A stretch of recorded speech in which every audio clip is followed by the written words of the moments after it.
ਜੀ ਲੈਲ ਸਾਹਿਬ ਸਤਿ ਸ਼੍ਰੀ ਅਕਾਲ ਜੀ। ਸਤਿ ਸ਼੍ਰੀ ਅਕਾਲ ਗਿੱਲ ਸਾਹਿਬ। ਸਤਿ ਸ਼੍ਰੀ ਅਕਾਲ ਜੀ। ਇੱਕ ਵਾਰੀ ਫੇਰ ਅਸੀਂ ਹਾਜ਼ਰ ਹੋ ਚੁੱਕੇ ਹਾਂ ਤੁਹਾਡੀਆਂ ਬਰੂਹਾਂ ਤੇ ਦਸਤਕ ਦੇਣ ਵਾਸਤੇ।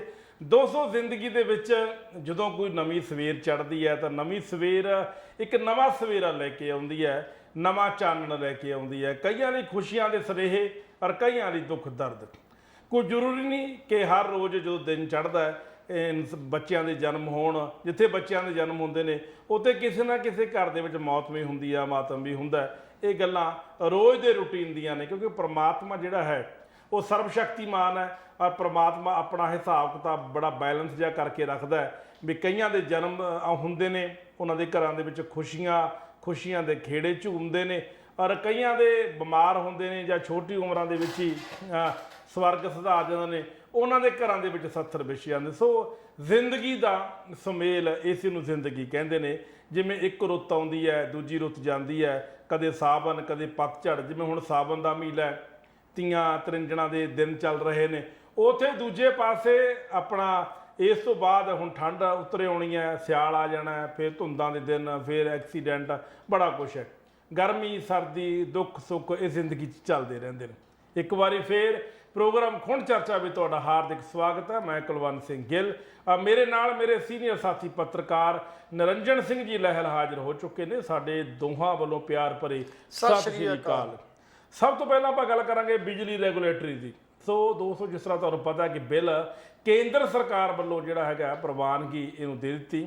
ਹਾਲਾਂਕਿ ਪੰਜਾਬ ਸਰਕਾਰ ਇਹਦਾ ਨਿਰੰਤਰ ਵਿਰੋਧ ਕਰਦੀ ਆ ਰਹੀ ਹੈ। ਪੰਜਾਬ ਸਰਕਾਰ ਪਹਿਲਾਂ ਵੀ ਵਿਰੋਧ ਕਰਦੀ ਸੀ, ਅੱਜ ਵੀ ਵਿਰੋਧ ਕਰ ਰਹੀ ਹੈ। ਕਾਰਨ ਕਿਉਂਕਿ ਜਿਹੜੀਆਂ ਫ੍ਰੀ ਵਾਲੀਆਂ ਸਕੀਮਾਂ ਨੇ ਵੀ 200 ਯੂਨਿਟ ਮਾਫ ਕਰ ਦਿਆਂਗੇ, 300 ਮਾਫ ਕਰ ਦਿਆਂਗੇ, 200 ਮਹੀਨੇ ਦੇ 600 ਯੂਨਿਟ ਮਾਫ ਕਰ ਦਿਆਂਗੇ, ਹੁਣ ਇੰਨੇ ਲੱਖ ਲੋਕਾਂ ਦਾ ਬਿੱਲ ਜ਼ੀਰੋ ਆਊਗਾ। ਇਹ ਆਉਣ ਵਾਲੇ ਸਮੇਂ ਦੇ ਵਿੱਚ ਇਹ ਬਿੱਲ ਵਧਣ ਵਾਲੇ ਨੇ। ਹਰ ਬੰਦੇ ਨੂੰ ਬਿੱਲ ਦੇਣਾ ਪਊਗਾ, ਚਾਹੇ ਉਹ ਮੇਰੇ ਹਿਸਾਬ ਦੇ ਨਾਲ ਕਿਸਾਨਾਂ ਦੀਆਂ ਮੋਟਰਾਂ ਨੇ, ਚਾਹੇ ਉਹ ਗਰੀਬ ਵਰਗ ਹੈ, ਚਾਹੇ ਕੋਈ ਹੋਰ ਵਰਗ ਹੈ। ਕਿਉਂਕਿ ਬਿਜਲੀ ਦਾ ਜਿਹੜਾ ਪ੍ਰਾਈਵੇਟ ਕਰਨਾ ਹੈ, ਬਿਜਲੀ ਰੈਗੂਲੇਟਰ ਜਿਹੜਾ ਬਿੱਲ ਹੈ ਉਹ ਕੇਂਦਰ ਸਰਕਾਰ ਲੈ ਕੇ ਆ ਚੁੱਕੀ ਹੈ। ਔਰ ਆਉਣ ਵਾਲੇ ਦਿਨਾਂ ਦੇ ਵਿੱਚ ਕੀ ਹੋਣਾ ਹੈ, ਸਰਕਾਰ ਇਹਨੂੰ ਕਿਸ ਤਰੀਕੇ ਨਾਲ ਟੈਕਲ ਕਰਦੀ ਹੈ। ਸਰਕਾਰ ਦਾ ਇਹ ਵੀ ਹੋ ਸਕਦਾ ਲਹਿਲ ਸਾਹਿਬ ਜੀ ਵੀ ਸਰਕਾਰ ਹੋ ਸਕਦਾ ਜਿਸ ਤਰ੍ਹਾਂ ਕੋਈ ਪ੍ਰੀਪੇਡ ਮੀਟਰ ਜਿਹਨੂੰ ਕਹਿ ਸਕਦੇ ਹਾਂ ਆਪਾਂ ਵੀ ਇੰਨੇ ਦਾ ਕਾਰਡ ਲਓ, ਰੀਚਾਰਜ ਕਰਾਓ। ਹੋ ਸਕਦਾ ਸਰਕਾਰ ਗਰੀਬਾਂ ਨੂੰ ਕਾਰਡ ਫ੍ਰੀ ਵੰਡੇ ਵੀ 300 ਰੁਪਏ ਦਾ ਕਾਰਡ ਜਾਂ 500 ਰੁਪਏ ਦਾ ਕਾਰਡ ਅਸੀਂ ਤੁਹਾਨੂੰ ਫ੍ਰੀ ਦੇਵਾਂਗੇ। ਇੱਦਾਂ ਦੀ ਸਰਕਾਰ ਕੋਈ ਨਾ ਕੋਈ ਪਾਲਿਸੀ ਲੈ ਕੇ ਆ ਸਕਦੀ ਹੈ। ਬੜਾ ਕੁਛ ਹੈ, ਲੇਕਿਨ ਇਹਦੇ ਜਿਹੜੇ ਮਾਹਰ ਨੇ, ਬਿਜਲੀ ਦੇ ਮਾਹਰ ਨੇ ਜਾਂ ਬਿਜਲੀ ਦੇ ਇਲੈਕਟ੍ਰੀਸਿਟੀ ਦੇ ਮਹਾਰਥੀ ਨੇ, ਜਿਹੜੇ ISPCS ਜਿਹੜੀ ਲੌਬੀ ਹੈਗੀ ਹੈ ਜਾਂ ਇਹਨਾਂ ਦੇ ਸਲਾਹਕਾਰ ਨੇ, ਚੇਅਰਮੈਨ ਹੈ, ਉਹ ਮਿਲ ਕੇ ਹੁਣ ਇਸ ਬਿੱਲ ਜਦੋਂ ਪੂਰੀ ਤਰ੍ਹਾਂ ਲਾਗੂ ਹੋ ਗਿਆ ਉਦੋਂ ਬਾਅਦ ਹੀ ਤੈਅ ਕਰਨਗੇ ਕਿ ਪੰਜਾਬ ਦੇ ਲੋਕਾਂ ਨੂੰ ਕਿਸ ਤਰੀਕੇ ਦੀ ਸਕੀਮ ਦੇ ਵਿੱਚ ਪਾਇਆ ਜਾਵੇ। ਲਹਿਲ ਸਾਹਿਬ ਇਸ ਬਿੱਲ ਬਾਰੇ ਪਹਿਲਾਂ ਚਾਨਣਾ ਪਾਓ। ਬੇਸਿਕਲੀ ਇਹ ਬਿੱਲ ਹੈ ਕਿ ਜਿਸ ਬਿੱਲ ਦਾ ਪੂਰੀ ਦੁਨੀਆ ਦੇ ਵਿੱਚ ਵਿਰੋਧ ਹੋ ਰਿਹਾ, ਪੂਰੀ ਦੁਨੀਆ ਨਹੀਂ ਪੂਰੇ ਭਾਰਤ ਵਿੱਚ ਵਿਰੋਧ ਹੋ ਰਿਹਾ, ਔਰ ਵੱਖ-ਵੱਖ ਜਿੱਥੇ ਭਾਜਪਾ ਦੀ ਸਰਕਾਰ ਨਹੀਂ ਹੈਗੀ ਉੱਥੇ ਜ਼ਿਆਦਾ ਵਿਰੋਧ ਹੋ ਰਿਹਾ, ਖਾਸ ਕਰਕੇ ਪੰਜਾਬ ਦੇ ਵਿੱਚ। ਕੀ ਕਹਿਣਾ ਚਾਹੁੰਦੇ ਹੋ ਇਹਦੇ ਬਾਰੇ ਚਾਨਣਾ ਪਾਓ। ਗਿੱਲ ਸਾਹਿਬ, ਗੱਲ ਇਹ ਹੈ ਕਿ ਅੱਜ ਤੋਂ 6 ਮਹੀਨੇ ਤੋਂ ਲਗਾਤਾਰ ਇਸ ਗੱਲ ਦੀ ਮੈਂ ਚਰਚਾ ਕਰਦਾ ਹੀ ਰਿਹਾ ਕਿ ਚਾਹੇ ਜਿੰਨੀਆਂ ਮਰਜ਼ੀ ਸਰਕਾਰਾਂ ਆ ਜਾਣ ਜੀ, ਜਿਹੜੀਆਂ ਸਰਕਾਰਾਂ ਸਿਰਫ ਤੇ ਸਿਰਫ ਆਪਣੀਆਂ ਵੋਟਾਂ ਪੱਕੀਆਂ ਕਰਨ ਵਾਸਤੇ ਇਹ ਬਿਜਲੀ ਬੋਰਡ ਨੂੰ ਆਪਣਾ ਜਿਹੜਾ ਹਥਿਆਰ ਦੇ ਤੌਰ ਤੇ ਵਰਤ ਰਹੀਆਂ ਨੇ। ਚਾਹੇ ਉਹ ਕਾਂਗਰਸ ਸੀ, ਪਹਿਲਾਂ ਅਕਾਲੀ ਵੀ ਸੀ, ਅਕਾਲੀਆਂ ਨੇ ਵੀ ਕੁਝ ਰਿਆਇਤਾਂ ਦੇ ਕੇ ਤੇ ਆਪਣਾ ਵੋਟਾਂ ਜਿਹੜੀਆਂ ਉਹ ਪੱਕੀਆਂ ਕੀਤੀਆਂ, ਪਰ ਬਿਜਲੀ ਬੋਰਡ ਜਿਹੜਾ ਉਹ ਘਾਟੇ ਜਾਂਦਾ ਰਿਹਾ। ਇਸੇ ਤਰ੍ਹਾਂ ਕਾਂਗਰਸ ਨੇ ਵੀ ਕੀਤਾ। ਕਾਂਗਰਸ ਨੇ ਵੀ ਉਸ ਸਕੀਮਾਂ 'ਚ ਹੋਰ ਵਾਧਾ ਜ਼ਰੂਰ ਕਰਤਾ, ਪਰ ਉਹਨੂੰ ਬੰਦ ਨਹੀਂ ਕੀਤਾ, ਤਾਂ ਉਹਦੇ ਨਾਲ ਪੰਜਾਬ ਰਾਜ ਬਿਜਲੀ ਬੋਰਡ ਹੋਰ ਵੀ ਘਾਟੇ ਚਲੇ ਗਿਆ ਜੀ। ਇਸੇ ਤਰ੍ਹਾਂ ਬਾਕੀ ਸੂਬਿਆਂ ਦੀਆਂ ਜਿਹੜੀਆਂ ਸਰਕਾਰਾਂ ਨੇ ਉਹ ਵੀ ਕਿਸੇ ਨਾ ਕਿਸੇ ਤਰੀਕੇ ਨਾਲ ਆਪੋ ਆਪਣੇ ਵੋਟਰਾਂ ਨੂੰ ਉਲਝਾਉਣ ਲਈ ਜਾਂ ਉਹਨਾਂ ਦੀਆਂ ਵੋਟਾਂ ਪੱਕੀਆਂ ਕਰਨ ਵਾਸਤੇ ਇੱਦਾਂ ਦੀਆਂ ਨਿੱਕ ਸੁੱਖ ਸਕੀਮਾਂ ਜਿਹੜੀਆਂ ਉਹ ਜਾਰੀ ਕਰਕੇ ਤੇ ਅੱਜ ਜੋ ਪੋਜੀਸ਼ਨ ਬਿਜਲੀ ਬੋਰਡ ਦੀ, ਪੰਜਾਬ ਦੀ ਗੱਲ ਕਰਦੇ ਹਾਂ, ਬਹੁਤੇ ਲੰਬੇ ਚੌੜੇ 'ਚ ਨਹੀਂ ਜਾਂਦੇ, ਅੱਜ ਪੰਜਾਬ ਰਾਜ ਬਿਜਲੀ ਬੋਰਡ ਦੀ ਇਹ ਹਾਲਤ ਹੈ ਵੀ ਉਹ ਬਹੁਤ ਵੱਡੇ ਜਿਹੜਾ ਸੰਕਟ 'ਚ ਜਿਹੜਾ ਉਹ ਅੱਜ ਆ ਗਿਆ। ਅਜੇ ਵੀ ਇਹ ਸੰਕਟ ਨੂੰ ਬਚਾਉਣ ਵਾਸਤੇ ਪੰਜਾਬ ਦੀ ਸਰਕਾਰ ਨੇ ਕੋਈ ਬਹੁਤਾ ਵੱਡਾ ਹਿਆ ਨਹੀਂ ਕੀਤਾ, ਕਿਉਂਕਿ ਜਿਹੜੀਆਂ ਰਿਆਇਤਾਂ ਦਿੱਤੀਆਂ ਜਾ ਰਹੀਆਂ ਨੇ ਇਹ ਰਿਆਇਤਾਂ ਨਾਲ ਬਿਜਲੀ ਬੋਰਡ ਕਿਤੇ ਵਿਕਾਸ ਨਹੀਂ ਕਰ ਸਕਦਾ, ਉਹ ਵਿਨਾਸ਼ ਵਾਲੇ ਪਾਸੇ ਤੇ ਜ਼ਰੂਰ ਜਾਏਗਾ। 6 ਮਹੀਨੇ ਪਹਿਲਾਂ ਤੋਂ ਲਗਾਤਾਰ ਮੈਂ ਬਿਜਲੀ ਬੋਰਡ ਲਈ ਲੋਕਾਂ ਦੇ ਨਾਲ ਔਰ ਸਰਕਾਰ ਨੂੰ ਵੀ ਸੁਜੈਸਟ ਕਰਦੇ ਰਹੇ ਹਾਂ ਕਿ ਤੁਹਾਨੂੰ ਸ਼ਾਇਦ ਯਾਦ ਹੋਏਗਾ ਵੀ ਇਹ ਬਿਜਲੀ ਐਕਟ ਜਿਹੜਾ 2003 ਚ ਜਦੋਂ ਪ੍ਰਾਈਵੇਟ ਸੈਕਟਰ ਜਿਹੜਾ 1991 ਨੂੰ ਸਰਦਾਰ ਮਨਮੋਹਨ ਸਿੰਘ ਦੀ ਸਰਕਾਰ ਨੇ ਲੈ ਕੇ ਆਂਦਾ ਸੀ, ਅਸੀਂ ਉਸ ਵੇਲੇ ਵੀ ਇਸ ਗੱਲ ਦਾ ਵਿਰੋਧ ਕੀਤਾ ਸੀ ਵੀ ਹਿੰਦੁਸਤਾਨ ਦੀ ਜਿਹੜੀ ਸਰਕਾਰ ਜਦੋਂ ਆਜ਼ਾਦੀ ਮਿਲੀ ਹੈ ਤਾਂ ਆਜ਼ਾਦੀ ਦੇ ਵੇਲੇ ਅਸੀਂ ਮੰਗ ਕੇ ਚੱਲਦੀ ਸੀ, ਇਸ ਕਰਕੇ ਆਜ਼ਾਦੀ ਲਈ ਸੀ ਵੀ ਸਾਡਾ ਆਪਣਾ ਸਭ ਕੁਝ ਹੋਏਗਾ। ਜੀ ਜੀ। ਅੰਗਰੇਜ਼ ਗਵਰਨਮੈਂਟ ਤੋਂ ਖੋ ਕੇ ਇਹ ਸਾਡੇ ਲੋਕਾਂ ਦੀ ਸਰਕਾਰ ਬਣੇਗੀ ਤੇ ਸਾਡੇ ਭਾਰਤ ਦੀ ਜਿੰਨੀ ਵੀ ਜਾਇਦਾਦ, ਜਿੰਨੇ ਵੀ ਸਾਡੇ ਸੈਟਸ ਨੇ, ਇਹ ਸਰਕਾਰੀ ਹੋਣਗੇ। ਉਸ ਵੇਲੇ ਵੀ ਪੰਚਸ਼ੀਲ ਇੱਕ ਜਿਹੜਾ ਸਮਝੌਤਾ ਹੋਇਆ ਸੀ, ਉਹਦੇ 'ਚ ਇਹ ਸੀ ਵੀ ਸਾਰਾ ਕੁਝ ਜਨਤਕ ਹੋਏਗਾ, ਜਨਤਕ ਡਿਪਾਰਟਮੈਂਟ ਹੋਣਗੇ। ਪਰ ਹੌਲੀ ਹੌਲੀ ਸਰਕਾਰਾਂ ਨੇ ਆਪਣੇ ਮਫਾਦ ਹੱਲ ਕਰਦਿਆਂ ਇਹ ਜਿਹੜੀਆਂ ਜਨਤਕ ਪ੍ਰਾਪਰਟੀ ਸੀ ਜਾਂ ਜਨਤਕ ਡਿਪਾਰਟਮੈਂਟ ਜਿਹੜੇ ਸੀ, ਮਹਿਕਮੇ ਸੀ ਜਨਤਕ ਖੇਤਰ ਦੇ, ਜਿਹੜੇ ਕਿ ਗਵਰਨਮੈਂਟ ਸੈਕਟਰ ਜਿਨ੍ਹਾਂ ਨੂੰ ਚਲਾਉਂਦੀ ਸੀ, ਹੌਲੀ ਹੌਲੀ ਆਪਣਾ ਹੱਥ ਜਿਹੜਾ ਉਹ ਪਿਛਾਂਹ ਖਿੱਚਦੀ ਰਹੀ ਤੇ ਖਿੱਚਣ ਦੇ ਤੌਰ 'ਤੇ ਅੱਜ ਹਰ ਚੀਜ਼ ਜਿਹੜੀ ਆ ਉਹ ਪ੍ਰਾਈਵੇਟ ਸਾਈਡ 'ਤੇ ਚਲ ਗਈ। ਜੇ ਬੰਦਰਗਾਹ ਦੀ ਗੱਲ ਕਰਦੇ ਆ ਤੇ ਬੰਦਰਗਾਹ ਪ੍ਰਾਈਵੇਟ ਘਰਾਣਿਆਂ ਨੂੰ ਦੇ ਦਿੱਤੇ ਗਏ ਨੇ। ਜੇ ਅਸੀਂ ਗੱਲ ਕਰਦੇ ਹਾਂ ਹਵਾਈ ਦੀ ਗੱਲ ਕਰਦੇ ਹਾਂ, ਜੇ ਸਾਡੀ 에ਅਰਲਾਈਨਸ ਦੀ ਗੱਲ ਹੈ ਤੇ ਉਹ 에ਅਰਲਾਈਨ ਸਾਰੀ ਦੀ ਸਾਰੀ ਉਹ ਪ੍ਰਾਈਵੇਟ ਘਰਾਣਿਆਂ ਦੇ ਕੋਲੇ ਚਲ ਗਈ ਜੀ। ਜੇ ਤਾਜ ਮਹਿਲ ਦੀ ਗੱਲ ਕਰਦੇ ਆ, ਕੋਈ ਸਾਡੇ ਜਿਹੜੇ ਸੱਭਿਆਚਾਰ ਦੀਆਂ ਰਵਾਇਤਾਂ ਦੇ ਮੁਤਾਬਕ ਜਿਹੜਾ ਸਾਡਾ ਟੂਰਿਜ਼ਮ ਸੀ, ਉਹ ਟੂਰਿਜ਼ਮ ਜਿਹੜਾ ਸੀ ਉਹ ਸਾਰੇ ਦਾ ਸਾਰਾ ਜਿਹੜਾ ਪ੍ਰਾਈਵੇਟ ਸੈਕਟਰ ਚਲ ਗਿਆ। 2020 ਨੂੰ ਬਿਜਲੀ ਐਕਟ ਜਿਹੜਾ ਸੀ ਉਹ ਬਣਾਇਆ ਗਿਆ ਸੀ। 2020 ਦੇ ਐਕਟ 'ਚ ਉਸ ਵੇਲੇ ਵੀ ਪੰਜਾਬ ਰਾਜ ਬਿਜਲੀ ਬੋਰਡ ਦੇ ਸਮੁੱਚੇ ਕਰਮਚਾਰੀ, ਜਿਹੜੀਆਂ ਸਾਡੀਆਂ ਰਾਜਸੀ ਪਾਰਟੀਆਂ ਜਾਂ ਜਿਹੜੇ ਵੀ ਇਨਸਾਫ ਪਸੰਦ ਲੋਕ ਸੀ, ਉਸ ਵੇਲੇ ਵੀ 2003 ਦੇ ਬਿਜਲੀ ਐਕਟ ਦੇ ਖਿਲਾਫ ਬਹੁਤ ਵੱਡੀ ਜਿਹੜੀ ਅਸੀਂ ਮੂਵਮੈਂਟ ਜਾਰੀ ਕੀਤੀ ਸੀ ਵੀ ਬਿਜਲੀ ਬੋਰਡ ਅੱਜ ਪ੍ਰਾਪਰਟੀ ਜਿਹੜਾ ਮਤਲਬ ਉਹ ਮੁਨਾਫੇ 'ਚ ਜਾ ਰਿਹਾ, ਉਸ ਮੁਨਾਫੇ 'ਚ ਜਾਂਦੇ ਬਿਜਲੀ ਬੋਰਡ ਨੂੰ ਨਾ ਤੋੜਿਆ ਜਾਵੇ। ਪਰ ਉਸ ਵੇਲੇ ਵੀ ਬਿਜਲੀ ਬੋਰਡ ਨੂੰ ਤੋੜ ਦਿੱਤਾ ਗਿਆ। ਜਿਵੇਂ ਕਿ ਹੁਣ ਚੰਡੀਗੜ੍ਹ ਦਾ ਜਿਹੜਾ ਬਿਜਲੀ ਮਹਿਕਮਾ, ਉਹ ਬਿਜਲੀ ਮਹਿਕਮਾ ਅੱਜ ਮਤਲਬ ਜਿਹੜਾ ਪ੍ਰੋਫਿਟ ਸੀ, ਪ੍ਰੋਫਿਟ 'ਚ ਹੁੰਦਿਆਂ ਸੁਣਦਿਆਂ ਵੀ ਉਹ ਮਹਿਕਮਾ ਜਿਹੜਾ ਪ੍ਰਾਈਵੇਟ ਸੈਕਟਰ ਦੇਣ ਦੀ ਕੋਸ਼ਿਸ਼ਾਂ ਕੀਤੀਆਂ ਗਈਆਂ। ਸੋ ਇਸੇ ਤਰ੍ਹਾਂ 2003 ਦਾ ਜਿਹੜਾ ਇੱਕ ਬਿਜਲੀ ਐਕਟ ਸੀ, ਉਸ ਵੇਲੇ ਕੀ ਹੋਇਆ ਸੀ, ਕੰਪਨੀਆਂ ਬਣਾ ਦਿੱਤੀਆਂ ਗਈਆਂ ਸੀ। ਪਹਿਲਾਂ ਸਾਰਾ ਬਿਜਲੀ ਬੋਰਡ ਇੱਕ ਬਿਜਲੀ ਬੋਰਡ ਦੇ ਤੌਰ ਤੇ ਜਿਹੜਾ ਆਜ਼ਾਦ ਸਾਡਾ ਇੱਕ ਅਦਾਰਾ ਸੀ, ਜਿਹਨੂੰ ਸੈਮੀ ਗਵਰਨਮੈਂਟ ਕਹਿੰਦੇ ਆ, ਇਹ ਬਿਜਲੀ ਬੋਰਡ ਆਜ਼ਾਦ ਬੋਰਡ ਸੀ।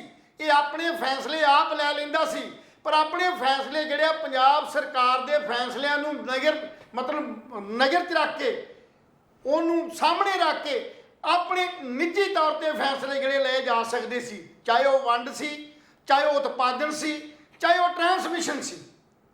ਇਹ ਡਿਪਾਰਟਮੈਂਟ ਸਾਂਝਾ ਸੀ। ਪਰ 2003 ਤੋਂ ਬਾਅਦ ਇਹਦੀਆਂ 3 ਕੰਪਨੀਆਂ ਬਣ ਗਈਆਂ।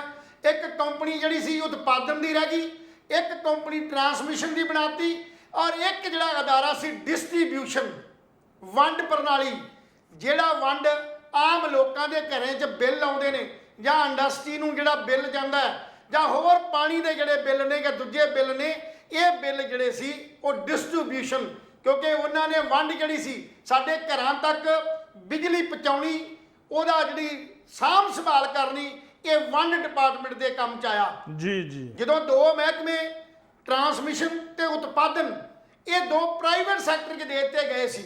ਜਦੋਂ ਦੇਣ ਤੋਂ ਬਾਅਦ ਜਦੋਂ ਆਈ ਗੱਲ ਵਾਰੀ ਡਿਸਟ੍ਰੀਬਿਊਸ਼ਨ ਦੀ, ਕਿਉਂਕਿ ਡਿਸਟ੍ਰੀਬਿਊਸ਼ਨ ਇੱਕ ਇਹੋ ਜਿਹਾ ਸਾਡਾ ਵੰਡ ਜਿਹੜਾ ਡਿਪਾਰਟਮੈਂਟ ਸੀ, ਵਿੰਗ ਸੀ ਜਿਹੜਾ, ਉਹ ਹੀ ਸਿਰਫ ਤੇ ਸਿਰਫ ਇਸ ਮੁਨਾਫੇ ਦਾ, ਘਾਟੇ ਦਾ ਜਾਂ ਇੱਥੇ ਹੀ ਸਾਡਾ ਸਾਰਾ ਜਿਹੜਾ ਰੌਲਾ ਪੈਂਦਾ ਰਿਹਾ। ਕਿਉਂਕਿ ਇਹ ਇੱਕ ਸਾਡਾ ਗ੍ਰਾਹੀ ਦਾ ਮਹਿਕਮੇ 'ਚ ਜੇ ਰੈਵਨਿਊ ਆਉਂਦਾ, ਜੇ ਸਰਕਾਰ ਨੂੰ ਕੋਈ ਰੈਵਨਿਊ ਆਉਂਦਾ ਸੀ ਨਗਦ ਕੈਸ਼, ਤੇ ਉਹ ਸਿਰਫ ਡਿਸਟ੍ਰੀਬਿਊਸ਼ਨ ਤੋਂ ਆਉਂਦਾ ਸੀ।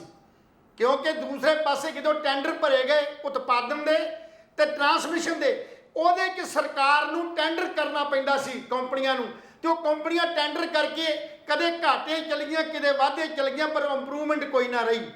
ਤਾਂ ਉਸ ਵੇਲੇ ਉਤਪਾਦਨ ਤੇ ਟਰਾਂਸਮਿਸ਼ਨ ਦੇ ਉਹਨਾਂ ਠੇਕੇਦਾਰਾਂ ਨੇ, ਉਹਨਾਂ ਘਰਾਣਿਆਂ ਨੇ ਇਹ ਸਰਕਾਰ ਕੋਲ ਮੰਗ ਕੀਤੀ ਵੀ ਜਾਂ ਇਹ ਵਾਪਸ ਲੈ ਲਓ, ਨਹੀਂ ਤਾਂ ਡਿਸਟ੍ਰੀਬਿਊਸ਼ਨ ਸਾਨੂੰ ਦੇ ਦਿਓ, ਕਿਉਂਕਿ ਡਿਸਟ੍ਰੀਬਿਊਸ਼ਨ ਦੇ ਵਿੱਚੋਂ ਹੀ ਪੈਸੇ ਆਉਣੇ ਸੀ। ਕਿਉਂਕਿ ਜਿਹੜਾ ਲੈਣ ਦੇਣਾ ਉਹ ਡਿਸਟ੍ਰੀਬਿਊਸ਼ਨ ਨਾਲ ਹੈ, ਜਿਹੜੀ ਟ੍ਰਾਂਜੈਕਸ਼ਨ ਪੈਸਿਆਂ ਦੀ ਉਹ ਡਿਸਟ੍ਰੀਬਿਊਸ਼ਨ ਨਾਲ ਹੈ, ਜੇ ਕੋਈ ਮਤਲਬ ਰੈਵਨਿਊ ਆਉਂਦਾ ਤੇ ਡਿਸਟ੍ਰੀਬਿਊਸ਼ਨ ਨਾਲ ਹੈ। ਸੋ ਇਸ ਕਰਕੇ ਇਹਨਾਂ ਕਾਰਪੋਰੇਟ ਘਰਾਣਿਆਂ ਨੂੰ ਇਹ ਬਿਜਲੀ ਬੋਰਡ ਦਾ ਜਿਹੜਾ ਵੰਡ ਹੈ ਇਹ ਵੀ ਦੇਣ ਦਾ ਜਿਹੜਾ ਉਪਰਾਲਾ 2022 ਜਿਹੜਾ ਹੁਣ ਹੈ, ਜਿਸ 'ਚ ਇਹਨਾਂ ਨੇ ਪਾਸ ਕਰਨ ਦੀ ਗੱਲ ਕੀਤੀ ਹੈ, 2020 'ਚ ਇਹ ਸੋਧ ਜਿਹੜੀ ਹੈ ਉਹ ਇਹਨਾਂ ਨੇ ਪਾਰਲੀਮੈਂਟ ਦੇ ਵਿੱਚ ਰੱਖਣ ਦੀ ਕੋਸ਼ਿਸ਼ ਕੀਤੀ ਜੀ। ਜਦੋਂ 2000 ਐਕਟ 2000 ਜਿਹੜਾ ਸੀ 20 ਜਿਹਦੀ ਕਿ ਰੋਸ਼ਨੀ 'ਚ ਕਿਹਾ ਸੀ 2003 ਦੀ ਰੋਸ਼ਨੀ 'ਚ ਜਦੋਂ ਉਹ ਬਿੱਲ ਆਇਆ ਤਾਂ ਉਸ ਵੇਲੇ ਵੀ ਸਾਡੇ ਸਮੁੱਚੇ ਪੰਜਾਬ ਦੇ ਲੋਕਾਂ ਨੇ ਵਿਰੋਧ ਕੀਤਾ ਵੀ ਇਹਦੇ ਨਾਲ ਸਾਡੀ ਜਿਹੜਾ ਬਿਜਲੀ ਬੋਰਡ ਦਾ ਜਿਹੜਾ ਵੰਡ ਪ੍ਰਣਾਲੀ ਹੈ ਜੇ ਉਹਨਾਂ ਦੇ ਹੱਥਾਂ 'ਚ ਚਲ ਗਈ ਤੇ ਫਿਰ ਸਾਡੀਆਂ ਸਬਸਿਡੀਜ਼, ਸਾਡੀਆਂ ਜਿਹੜੀਆਂ ਰਿਆਇਤਾਂ ਜਾਂ ਸਾਨੂੰ ਜਿਹੜੀ ਮੁਫਤ ਦੀ ਬਿਜਲੀ ਮਿਲਦੀ ਹੈ ਬੰਦ ਹੋ ਜਾਏਗੀ। ਸੋ ਇਸ ਕਰਕੇ ਇਹ ਰੌਲਾ 2020 'ਚ ਪੈ ਜਾਂਦਾ ਜੇ ਉਸ ਵੇਲੇ ਕਿਸਾਨ ਜਥੇਬੰਦੀਆਂ ਜਿਹੜੀਆਂ ਨੇ ਉਹ ਆਪਣੇ ਸੰਘਰਸ਼ ਦੇ ਰਾਹ ਤੇ ਨਾ ਪਈਆਂ ਹੁੰਦੀਆਂ। ਜੀ ਲੈਲ ਸਾਹਿਬ, ਜਦੋਂ ਸੰਘਰਸ਼ ਦੇ ਰਾਹ ਪਈਆਂ ਤੇ ਉਸ ਵੇਲੇ ਸਭ ਤੋਂ ਪਹਿਲੀ ਮੰਗ ਜਿਹੜੀ MSP ਦੇ ਲਾਗੂ ਦੀ ਗੱਲ ਤੇ ਸੀ, ਪਰ ਨਾਲ ਨਾਲ ਬਿਜਲੀ ਐਕਟ 2020 ਨੂੰ ਰੱਦ ਕਰਨ ਦੀ ਗੱਲ ਕੀਤੀ ਗਈ ਸੀ।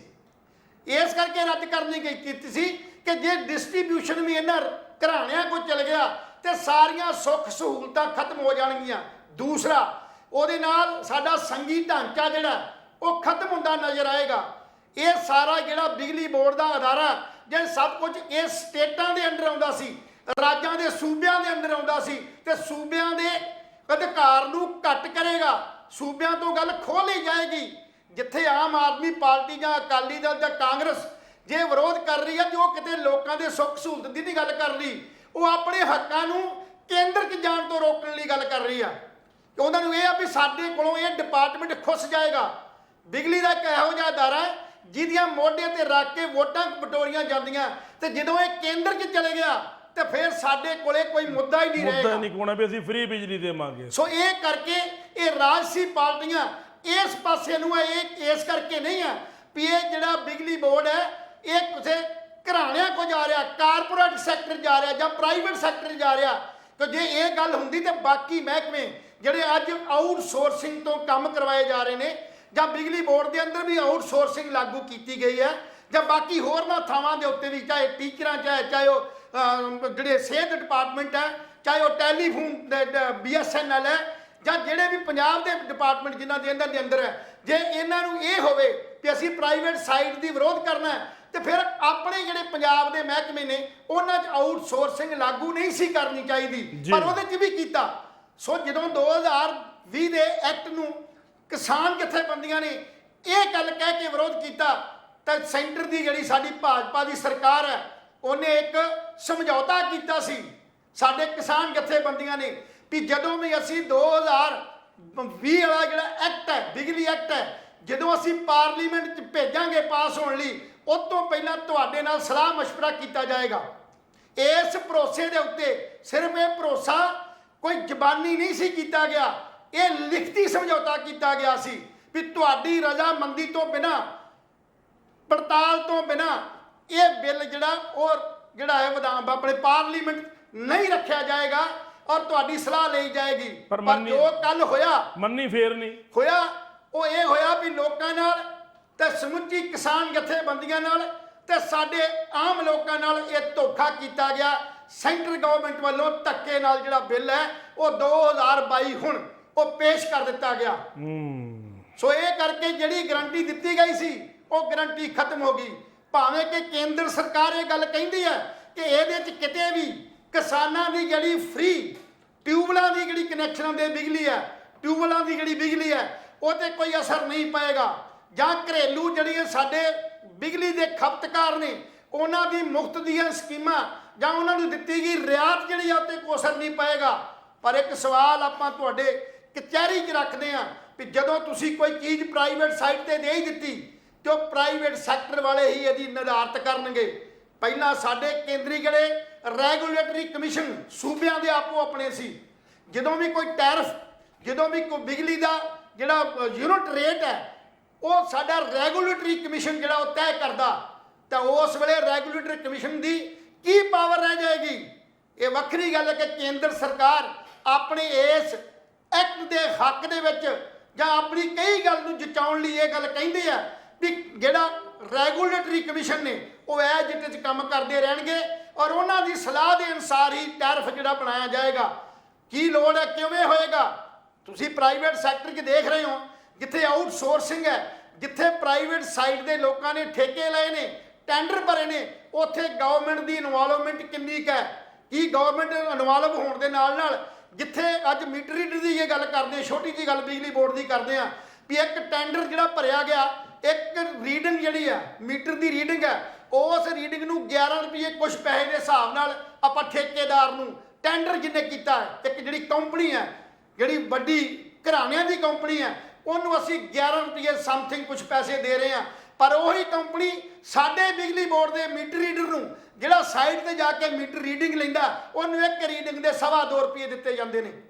ਫਿਰ ਇੱਥੇ ਰੈਗੂਲੇਟਰੀ ਕਮਿਸ਼ਨ ਜਾਂ ਪੰਜਾਬ ਸਰਕਾਰ ਕੀ ਕੀਤਾ? ਕਿਸੇ ਨੇ ਕੁਛ ਨਾ ਕੀਤਾ। ਸੋ ਇਸੇ ਹੀ ਤਰ੍ਹਾਂ ਜਿੱਦ ਵੇਲੇ ਇਹ ਚਾਰਜ ਜਾਂ ਇਹ ਪਾਸ ਹੋ ਗਿਆ 2020 ਦਾ ਜਿਹੜਾ ਇਹ ਐਕਟ ਹੈ, ਇਹਦੇ ਪਾਸ ਹੋ ਜਾਂਦਾ ਤੇ ਉਸ ਪਾਸ ਹੋਣ ਤੋਂ ਬਾਅਦ ਸਾਡਾ ਇਹ ਜਿਹੜਾ ਡਿਸਟ੍ਰੀਬਿਊਸ਼ਨ ਹੈ ਉਹ ਪ੍ਰਾਈਵੇਟ ਹੱਥਾਂ 'ਚ ਚਲੇ ਜਾਵੇਗਾ ਔਰ ਉਹ ਫਿਰ ਸਾਡਾ ਟੈਰਿਫ ਜਿਹੜਾ ਉਹ ਨਿਰਧਾਰਿਤ ਕਰੇਗਾ ਕਿ ਸਾਨੂੰ ਰਿਆਇਤ ਦੇਣੀ ਹੈ ਜਾਂ ਨਹੀਂ ਦੇਣੀ, ਟਿਊਬਵੈੱਲਾਂ ਨੂੰ ਫ੍ਰੀ ਬਿਜਲੀ ਦੇਣੀ ਹੈ ਜਾਂ ਨਹੀਂ ਦੇਣੀ, ਕਿੰਨੇ ਘੰਟੇ ਦੇਣੀ ਹੈ ਜਾਂ ਨਹੀਂ ਦੇਣੀ। ਪਰ ਲੈਲ ਸਾਹਿਬ ਇੱਕ ਮੈਂ ਤੁਹਾਡੀ ਗੱਲ ਵਿੱਚੇ ਕੱਟਦਾ ਜੀ ਵੀ ਜੇ ਮੰਨ ਲਓ ਪ੍ਰਾਈਵੇਟ ਹੱਥਾਂ 'ਚ ਚਲਾ ਜਾਂਦਾ ਬਿਜਲੀ ਡਿਪਾਰਟਮੈਂਟ, ਜੀ ਹੁਣ ਕੀ ਹੈ ਜਦੋਂ ਬਿਜਲੀ ਦਫ਼ਤਰ ਆਪਾਂ ਜਾਂਦੇ ਹਾਂ, ਪਹਿਲੀ ਗੱਲ ਤਾਂ ਪੂਰੇ ਪੰਜਾਬ ਦੇ ਜਿੰਨੇ ਬਿਜਲੀ ਦਫ਼ਤਰ ਨੇ ਸਭ ਦੀਆਂ ਇਮਾਰਤਾਂ ਖੰਡਰ ਬਣੀਆਂ ਪਈਆਂ ਨੇ, ਬੈਠਣ ਦੀ ਕੁਰਸੀ ਉਹਨਾਂ ਕੋਲੇ ਨਹੀਂ, ਨਾ ਕੋਈ ਚੱਜ ਦਾ ਟੇਬਲ ਹੈ, ਨਾ ਉਹਨਾਂ ਕੋਲੇ ਮਤਲਬ ਬਿਜਲੀ ਬੋਰਡ ਕੋਲੇ ਪੱਖੇ ਤੱਕ ਜਿਹੜੇ ਨੇ ਉਹ ਟਿਚਕੂ ਕਰਕੇ ਚੱਲਦੇ ਨੇ। ਇਹ ਹਾਲਾਤ ਨੇ ਆਪਣੇ ਬਿਜਲੀ ਬੋਰਡ ਦੇ ਦਫ਼ਤਰਾਂ ਦੇ।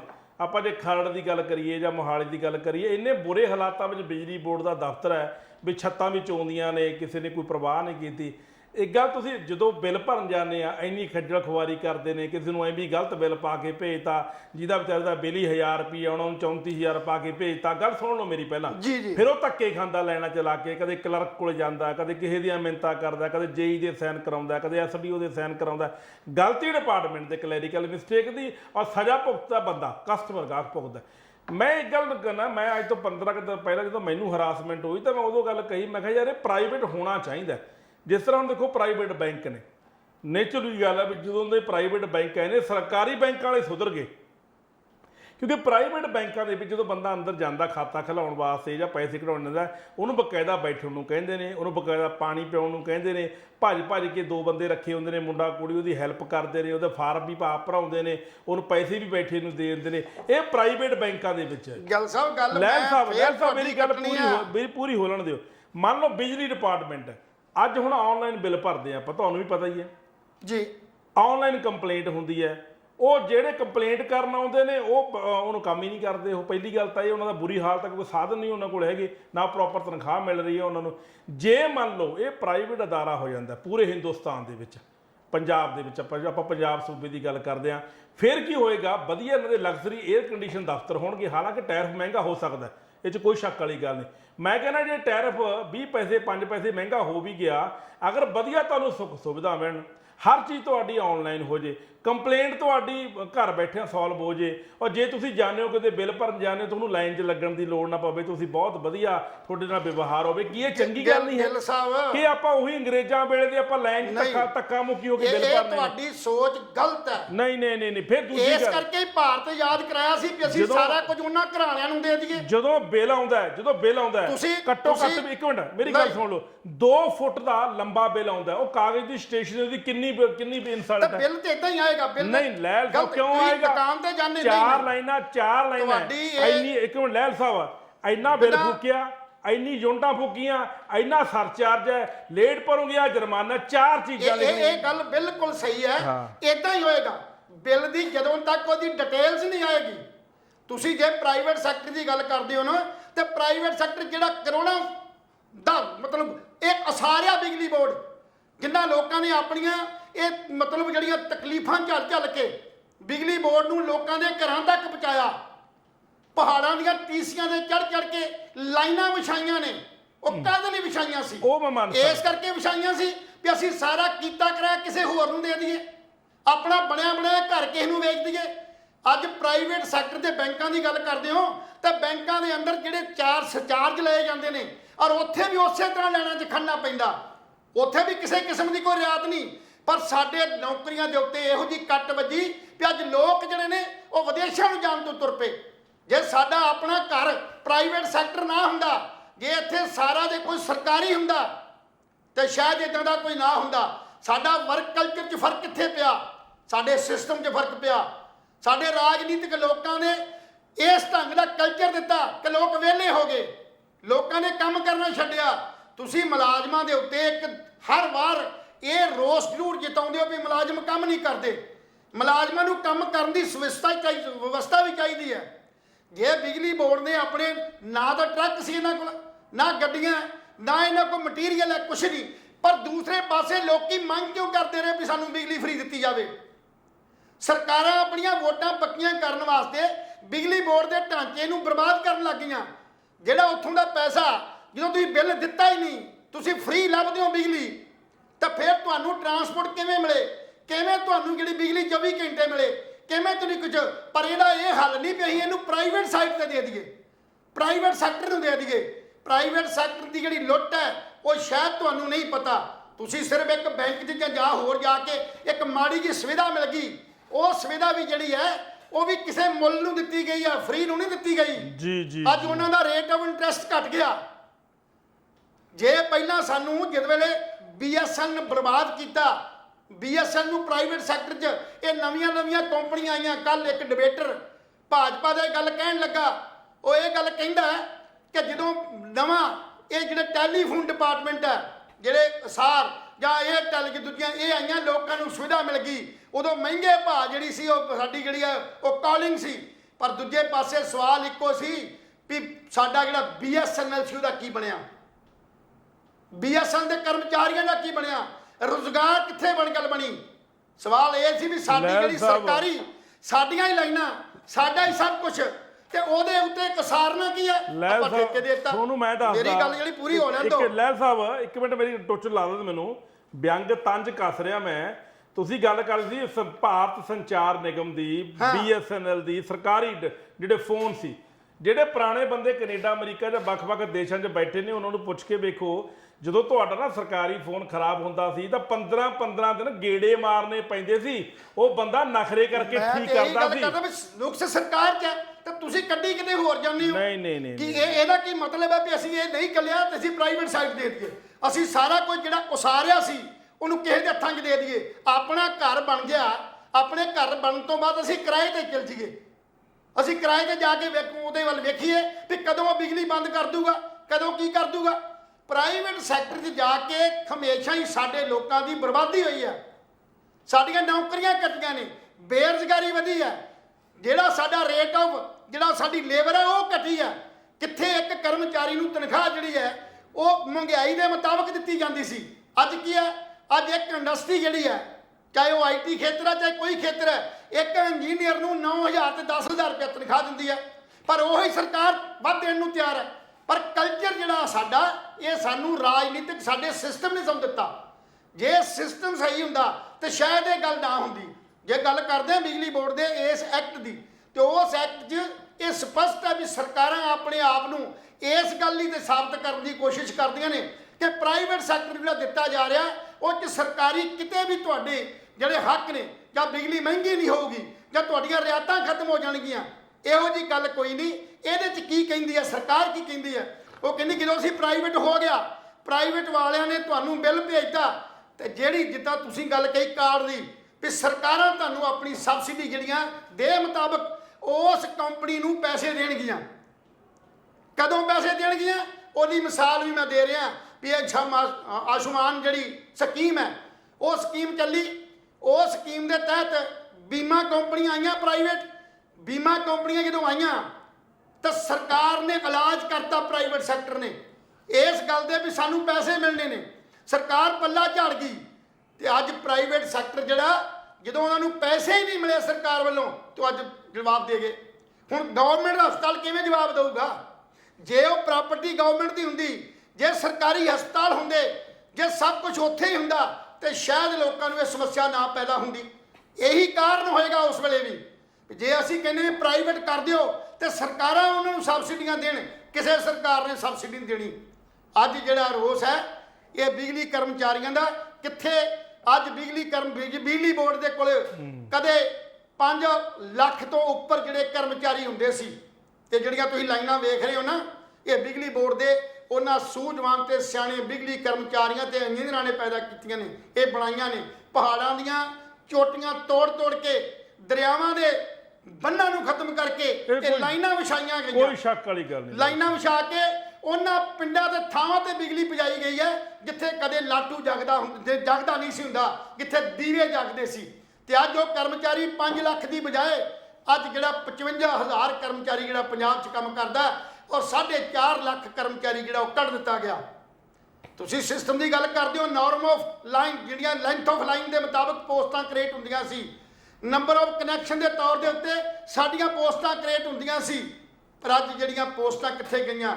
ਜਿਹੜੀਆਂ ਰੱਖੀਆਂ ਉਹ ਪ੍ਰਾਈਵੇਟ ਸੈਕਟਰ ਦੇ ਰੱਖੀਆਂ, ਔਰ ਸਾਰਾ ਪੈਸਾ ਜਿਹੜਾ ਸੀ ਆਊਟਸੋਰਸਿੰਗ ਦੇ ਉਹਨਾਂ ਚੰਦ ਘਰਾਣਿਆਂ ਨੂੰ, ਉਹਨਾਂ ਕਾਰਪੋਰੇਟ ਘਰਾਣਿਆਂ ਨੂੰ ਬੈਨੀਫਿਟ ਦੇਣ ਵਾਸਤੇ ਅਸੀਂ ਇਦਾਂ ਦੀਆਂ ਸਕੀਮਾਂ ਲੈ ਕੇ ਆਂਦੀਆਂ।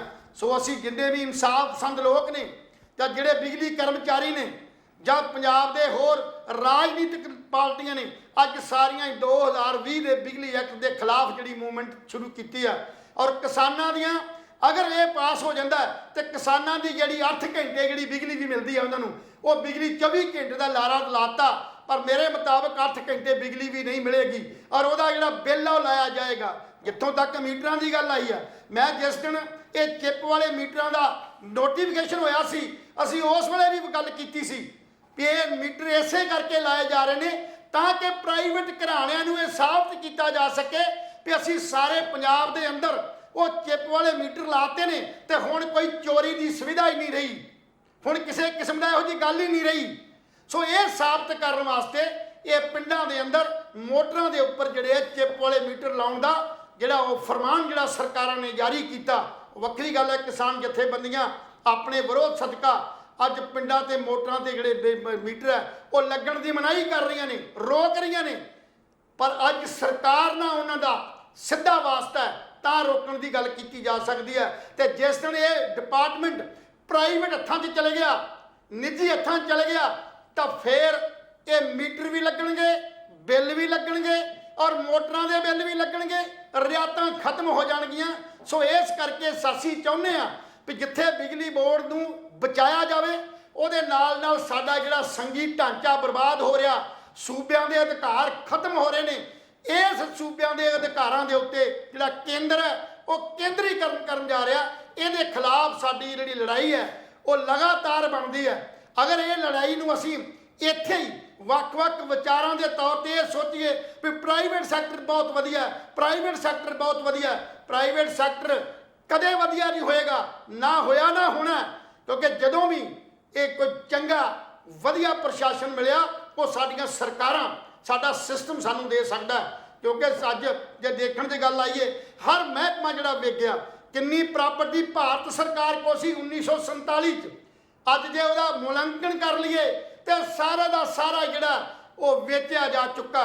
ਬੰਦਰਗਾਹ ਵੇਚਤੀਆਂ, ਟਰਾਂਸਪੋਰਟ ਜਿਹੜੀ ਆ ਆਪਣਾ ਕਿਹੜਾ ਹਵਾਈ ਜਿਹੜੀ ਟਰਾਂਸਪੋਰਟ ਆ ਉਹ ਵੇਚੀ ਚਲ ਗਈ। ਇੱਥੋਂ ਤੱਕ ਵੀ ਜਿਹੜਾ ਸਾਡੇ ਦਰਸ਼ਨ ਕਰਨ ਵਾਲੇ ਜਿਹੜੇ ਸਾਡੇ ਉਹ ਟੂਰਿਜ਼ਮ ਡਿਪਾਰਟਮੈਂਟ ਦੇ ਤਾਜ ਮਹਿਲ ਵਰਗੇ ਸੀ, ਉਹ ਵੀ ਜਿਹੜਾ ਏਡੇ ਵੱਡੇ ਨੂੰ ਉਹ ਵੀ ਕਿਰਾਏ ਤੇ ਜਿੰਦ ਕਹਿੰਦੇ ਵੀ ਉਹ ਠੇਕੇ ਦੇ ਦਿੱਤੇ ਗਏ ਨੇ। ਔਰ ਅਨੇਕਾਂ ਮਹਿਕਮੇ ਜਿਹੜੇ ਨੇ ਉਹ ਆਊਟਸੋਰਸਿੰਗ ਦੇ ਨਾਲ ਬਰਬਾਦੀ ਦੇ ਕੰਢੇ ਤੇ ਖੜੇ ਨੇ। ਸੋ ਇਹ ਮਤ ਸੋਚੋ ਵੀ ਪ੍ਰਾਈਵੇਟ ਸੈਕਟਰ ਜਿਹੜਾ ਇਸ ਸਿਸਟਮ ਨੂੰ ਸੁਧਾਰ ਦੇਗਾ, ਉਹ ਸਿਰਫ ਆਪਣਾ ਪ੍ਰੋਫਿਟ ਵੇਖਣਗੇ, ਆਪਣਾ ਵਾਧਾ ਵੇਖਣਗੇ ਕਿ ਜੇ ਅਸੀਂ 10 ਰੁਪਏ ਲਾਏ ਨੇ ਤਾਂ ਇਹਦੇ ਤੋਂ ਅਸੀਂ 20 ਕੱਢ ਕੇ ਜਾਈਏ। ਉਹ ਆਪਣੇ ਕਰਮਚਾਰੀਆਂ ਨੂੰ ਤਨਖਾਹ ਵੀ ਘੱਟ ਦੇਣਗੇ, ਸਿਸਟਮ ਵੀ ਘਟਾਉਣਗੇ। ਪ੍ਰਾਈਵੇਟ ਲਾਲਿਆਂ ਵਾਲੀ ਦੁਕਾਨ ਹੋ ਗਈ ਨਾ, ਫਿਰ ਦੁਕਾਨ ਹੋ ਗਈ। ਪਰ ਉਸ ਦੁਕਾਨ ਨੂੰ ਰੋਕਣ ਲਈ ਅਸੀਂ ਜਿਹੜਾ ਉਹ ਯਤਨ ਕਰਦੇ ਆ ਰਹੇ ਹਾਂ। ਤੇ ਅੱਜ ਬਿਜਲੀ ਬੋਰਡ ਦਾ ਬਹੁਤ ਵੱਡਾ ਇਸ਼ੂ ਹੈ। ਇਸ ਇਸ਼ੂ ਨੂੰ ਸਾਡੀਆਂ ਸਾਰੀਆਂ ਹੀ ਰਾਜਸੀ ਪਾਰਟੀਆਂ, ਕਿਸਾਨ ਜਥੇਬੰਦੀਆਂ, ਮਜ਼ਦੂਰ ਜਥੇਬੰਦੀਆਂ, ਔਰ ਜਿੰਨੀਆਂ ਵੀ ਸਾਡੀਆਂ ਬਿਜਲੀ ਬੋਰਡ ਦੀਆਂ ਜਥੇਬੰਦੀਆਂ ਕੰਮ ਕਰਦੀਆਂ ਨੇ, ਇਹ ਸਾਰੀਆਂ ਹੀ ਆਪਣਾ ਵਿਰੋਧ ਖਤਮ ਕਰਕੇ, ਨਿੱਜੀ ਵਿਰੋਧ ਖਤਮ ਕਰਕੇ ਇੱਕ ਸਾਂਝਾ ਫਰੰਟ ਬਣਾ ਕੇ ਬਿਜਲੀ ਦੇ ਇਸ 2020 ਜਿਹੜਾ 22 ਜਿਨ੍ਹਾਂ ਨੇ ਪੇਸ਼ ਕੀਤਾ, ਹੁਣ ਇਹਨਾਂ ਜਿਹੜਾ ਉਹ ਪਾਸ ਕਰਨ ਦੀ ਯਤਨ ਕੀਤਾ, ਇਹਨੂੰ ਰੋਕਣ ਦੀ ਕੋਸ਼ਿਸ਼ ਕਰਨਗੀਆਂ ਤੇ ਤਾਂ ਜਾ ਕੇ ਲੋਕਾਂ ਦਾ ਮਸਲਾ ਹੱਲ ਹੋ ਸਕਦਾ। ਤੇ ਫਿਰ ਪੰਜਾਬ ਸਰਕਾਰ ਬਿਜਲੀ ਬੋਰਡ ਦੇ ਅੰਦਰ ਜਿਹੜੇ ਸੁਧਾਰ ਕਰਨ ਵਾਲੇ ਨੇ ਉਸ ਪਾਸੇ ਵਧਣ ਦੀ ਯਤਨ ਕਰਨ ਤੇ ਤਾਂ ਜਾ ਕੇ ਲੋਕਾਂ ਨੂੰ ਜਿਹੜੀ 24 ਘੰਟੇ ਜਾਂ ਸਚਾਰੀ ਜਿਹੜੀ ਬਿਜਲੀ ਹੈ ਜਾਂ ਸਸਤੀ ਜਿਹੜੀ ਬਿਜਲੀ ਹੈ ਉਹ ਦਿੱਤੀ ਜਾ ਸਕਦੀ ਹੈ। ਅਸੀਂ ਵਿਰੋਧ ਕੀਤਾ ਸੀ ਇਹ ਮੁਕਤ ਗੁਰ ਸਕੀਮਾਂ ਦਾ ਕਿ ਜੇ ਬਿਜਲੀ ਬੋਰਡ ਨੂੰ ਬਚਾਉਣਾ ਚਾਹੁੰਦੇ ਜੇ ਤਾਂ ਇਹ ਬਿਜਲੀ ਬੋਰਡ ਨੂੰ ਲੈਲ ਸਾਹਿਬ, ਬਿਜਲੀ ਸਸਤੀ ਕਰ ਦਿਓ, ਲੈਲ ਸਾਹਿਬ, 24 ਘੰਟੇ ਦੇ ਦਿਓ।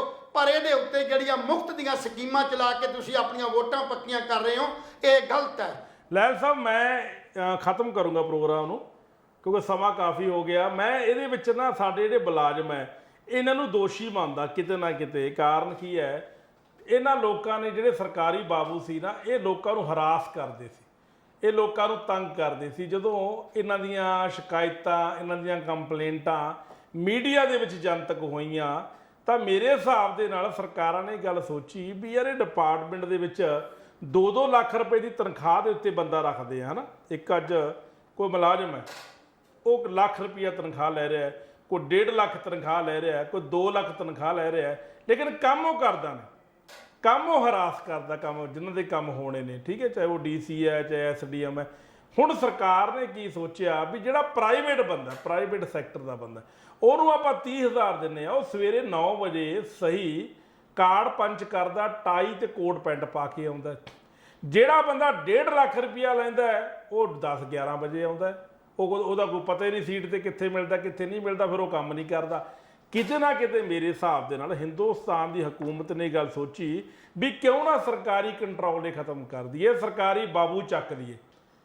ਅਗਰ 1.5 ਲੱਖ ਰੁਪਏ ਦੇ ਵਿੱਚ ਇੱਕ ਬੰਦਾ ਕੰਮ ਕਰਦਾ ਹੈ ਤਾਂ ਜੇ ਪ੍ਰਾਈਵੇਟ ਕਰਨ ਕਰ ਦਈਏ 1.5 ਲੱਖ ਵਿੱਚ 5 ਬੰਦੇ ਕੰਮ ਕਰਨਗੇ ਜਿਹੜੇ ਆਮ ਬੰਦੇ ਨੇ, ਹੋਰ ਕੰਮ ਵਧੀਆ ਕਰਨਗੇ। ਤੁਹਾਨੂੰ ਨਾ ਜਿਹੜਾ ਸਾਡਾ ਮੁਦਰਾ ਫੰਡ ਹੈ ਨਾ, ਵਿਦੇਸ਼ੀ ਮੁਦਰਾ ਫੰਡ, ਵੈਸੇ ਜਿੱਥੋਂ ਭਾਰਤ ਦੀ ਸਰਕਾਰ ਵਰਲਡ ਬੈਂਕ ਤੋਂ ਜਾਂ ਮੁਦਰਾ ਜਿਹੜੀ ਸਾਡੀ ਵਿਦੇਸ਼ੀ ਮੁਦਰਾ ਫੰਡ ਜਿਹੜੀ ਹੈਗੀ ਆ ਫੰਡ ਹੈ ਉਹ, ਜਾਂ ਹੋਰ ਸਾਡੀਆਂ ਜਿਹੜੀਆਂ ਘਰਾਣਿਆਂ ਦੇ ਉੱਪਰ ਜਿਹੜੇ ਮਤਲਬ ਸਾਡੇ ਰਾਜ ਜਿਹੜੇ ਬਹੁਤ ਵੱਡੇ ਜਿਹੜੇ ਜਿਹਨੂੰ ਕਹਿੰਦੇ ਕਾਰਪੋਰੇਟ ਘਰਾਣੇ ਆ, ਉਹਨਾਂ ਵੱਲੋਂ ਦਿੱਤੇ ਗਏ ਕਰਜ਼ਿਆਂ ਦੇ ਮੁਤਾਬਕ ਜਿਹੜੀਆਂ ਪਾਲਿਸੀਆਂ ਬਣਦੀਆਂ, ਤੇ ਮੇਰਾ ਖਿਆਲ ਤੁਹਾਨੂੰ ਉਹਨਾਂ ਦਾ ਮੈਂਬਰ ਨਾ ਲਾਤਾ ਜਾਵੇ।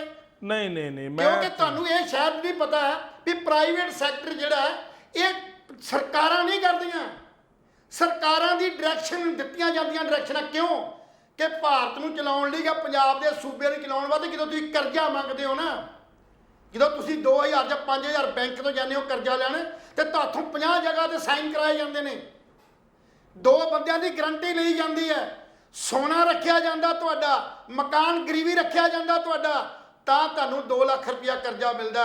ਤੇ ਭਾਰਤ ਦੀ ਸਰਕਾਰ ਜਾਂ ਪੰਜਾਬ ਦੀ ਸਰਕਾਰ ਆਪਣੇ ਖਰਚਿਆਂ ਨੂੰ ਚਲਾਉਣ ਲਈ ਨਜਾਇਜ਼ ਖਰਚੇ ਜਿਹੜੇ ਨੇ, ਜਿਹੜੇ ਆਪਣੇ ਸੁੱਖ ਸਹੂਲਤਾਂ ਵਾਸਤੇ ਲਏ ਜਾਂਦੇ ਨੇ, ਪਬਲਿਕ ਵਾਸਤੇ ਤੇ ਤੁਸੀਂ ਕੋਈ ਲਾਉਂਦੇ ਹੀ ਨਹੀਂ। ਇਹਨਾਂ ਕਰਜ਼ਿਆਂ ਨੂੰ ਲੈਣ ਵਾਸਤੇ ਜਦੋਂ ਤੁਸੀਂ ਉਹਨਾਂ ਫੰਡ ਵਾਲੀਆਂ ਜਿਹੜੀਆਂ ਸਾਡੀਆਂ ਵਰਲਡ ਪੱਧਰ ਦੇ ਉੱਤੇ ਜਿਹੜੇ ਸਾਡੇ ਬੈਂਕ ਨੇ, ਵਰਲਡ ਬੈਂਕ ਆ ਜਿਹੜਾ, ਜਾਂ ਸਾਡਾ ਜਿਹੜਾ ਵਿਦੇਸ਼ੀ ਮੁਦਰਾ ਫੰਡ ਹੈ, ਜਾਂ ਹੋਰ ਕਈ ਇਹੋ ਜਿਹੇ ਘਰਾਣੇ ਨੇ ਜਿਹੜੇ ਪੈਸੇ ਜਿਹੜੇ ਕਰਜ਼ਾ ਭਾਰਤ ਸਰਕਾਰ ਨੂੰ ਦਿੰਦੇ ਨੇ, ਉੱਥੇ ਉਹਨਾਂ ਦੀਆਂ ਟਰਮ ਐਂਡ ਕੰਡੀਸ਼ਨ ਨੇ ਜਿਹੜੀਆਂ ਤੁਸੀਂ ਚੈੱਕ ਕਰ ਰਹੇ ਹੋ ਵੀ ਤੁਹਾਡੇ ਮੁਲਾਜ਼ਮ ਜਿਹੜੇ ਨੇ ਉਹ ਲੱਖ ਰੁਪਇਆ ਤਨਖਾਹ ਲੈਂਦੇ ਨੇ। ਜੇ ਇਸੇ ਨੂੰ ਤੁਸੀਂ ਪ੍ਰਾਈਵੇਟ ਕਰ ਦਿਓ ਤਾਂ 30,000 'ਚ ਕੰਮ ਸਰਦਾ। ਮੇਰਾ ਖਿਆਲ ਤੁਹਾਨੂੰ ਉੱਥੋਂ ਦੀ ਜਿਹੜੀ ਉਹ ਮੈਂਬਰਸ਼ਿਪ ਜਾਂ ਉਹਨਾਂ ਦਾ ਸਲਾਹਕਾਰ ਤੌਰ ਤੇ ਆ ਜਾਣਾ ਚਾਹੀਦਾ। ਸੋ ਮੇਰਾ ਕਹਿਣ ਦਾ ਭਾਵ ਇਹ ਹੈ ਕਿ ਭਾਰਤ ਦੀ ਸਰਕਾਰ ਜਿਹੜੀ ਹੈ ਉਹ ਆਪ ਨਹੀਂ ਫੈਸਲੇ ਕਰਦੀ, ਇਹਨੂੰ ਕਰਵਾਏ ਜਾਂਦੇ ਨੇ। ਤਾਂ ਇਹ ਉਹਨਾਂ ਘਰਾਣਿਆਂ ਦੇ ਥੱਲੇ ਜਦੋਂ ਵੋਟਾਂ ਜਦੋਂ ਲੈਣੀਆਂ ਨਾ, ਇਹੀ ਘਰਾਣੇ ਜਿਹੜੇ ਉਹਨਾਂ ਨੂੰ ਫੰਡਾਂ ਨਾਲ ਦਿੰਦੇ ਨੇ, ਚੋਣ ਲੜਨ ਵਾਸਤੇ ਫੰਡ, ਔਰ ਇਹ ਫੰਡ ਜਦੋਂ ਲੈਂਦੇ ਨੇ ਤੇ ਉਹਨਾਂ ਦੇ ਮਫਾਦਾਂ ਨੂੰ ਪੂਰਾ ਕਰਨ ਵਾਸਤੇ ਸਾਡੀਆਂ ਜਿਹੜੀਆਂ ਜਿੱਤ ਕੇ ਆਈਆਂ ਪਾਰਟੀਆਂ ਨੇ ਉਹ ਫਿਰ ਉਹਨਾਂ ਦਾ ਕਰਜ਼ ਤਾਰਦੀਆਂ ਨੇ ਜੀ। ਚਾਹੇ ਉਹ ਆਮ ਆਦਮੀ ਪਾਰਟੀ ਹੈ, ਚਾਹੇ ਉਹ ਅਕਾਲੀ ਦਲ ਹੈ, ਕਾਂਗਰਸ ਹੈ, ਭਾਜਪਾ ਹੈ, ਉਹ ਆਪੋ ਆਪਣੇ ਲੈਵਲ ਦੇ ਉੱਤੇ ਇਹਨਾਂ ਦੇ ਘਰਾਣਿਆਂ ਦੇ ਉੱਤੋਂ ਜਿਹੜੇ ਫੰਡ ਲੈ ਕੇ ਅਸੀਂ ਚੋਣਾਂ ਲੜਦੇ ਆ ਨਾ, ਉਹਨਾਂ ਚੋਣਾਂ ਦਾ ਮੁੜ ਕੇ ਇਨਾਮ ਜਿਹੜਾ ਉਹਨਾਂ ਦੀਆਂ ਨੀਤੀਆਂ ਨੂੰ ਅਸੀਂ ਲਾਗੂ ਕਰਦੇ ਹਾਂ, ਉਹਨਾਂ ਦੇ ਪ੍ਰੋਗਰਾਮਾਂ ਨੂੰ ਲਾਗੂ ਕਰਦੇ ਹਾਂ। ਜੇ ਅੱਜ ਪ੍ਰਾਈਵੇਟ ਸੈਕਟਰ ਬਿਜਲੀ ਬੋਰਡ ਦਾ ਜਾ ਰਿਹਾ ਨਾ, ਤੇ ਇਹ ਵੀ ਉਹਦਾ ਇੱਕ ਹਿੱਸਾ ਹੈ। ਇਹਦਾ ਜਦੋਂ ਵਿਦੇਸ਼ੀ ਮੁਦਰਾ ਫੰਡ ਤੋਂ ਫੰਡ ਲਿਆ ਜਾਂਦਾ ਤੇ ਉਸ ਵੇਲੇ ਟਰਮ ਐਂਡ ਕੰਡੀਸ਼ਨਸ ਉੱਥੇ ਹੁੰਦੀਆਂ ਨੇ, ਉਹ ਕੰਡੀਸ਼ਨਾਂ ਨੂੰ ਫੁੱਲਫਿਲ ਕਰਨ ਵਾਸਤੇ ਉਹਨਾਂ ਦੀਆਂ ਸ਼ਰਤਾਂ ਨੇ ਵੀ ਮੁਲਾਜ਼ਮਾਂ ਦੇ ਤਨਖਾਹਾਂ ਤੇ ਕੱਟ ਲਾਓ, ਮੁਲਾਜ਼ਮਾਂ ਦੀਆਂ ਗਿਣਤੀ ਤੇ ਕੱਟ ਲਾਓ ਔਰ ਖਰਚੇ ਘਟਾਓ।